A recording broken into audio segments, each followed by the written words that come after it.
Hello viewer, if you face Bluesky not loading videos or Bluesky not loading images, let's see how to fix Bluesky not loading error. Step 1. Tap and hold on Bluesky app. Click on I button. Now scroll down. Click on Storage. Now from the lower corner, clear cache data from Bluesky app. Now go back and follow the second step.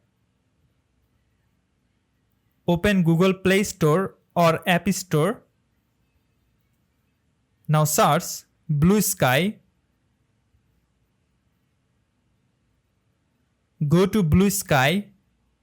From here, update your Bluesky app. After complete the update process, follow the third step.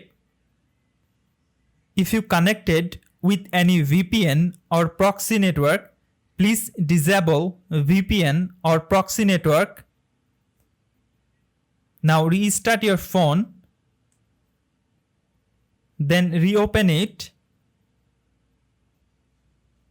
After following all of this step, if Bluesky not loading problem persists, please contact with Bluesky support.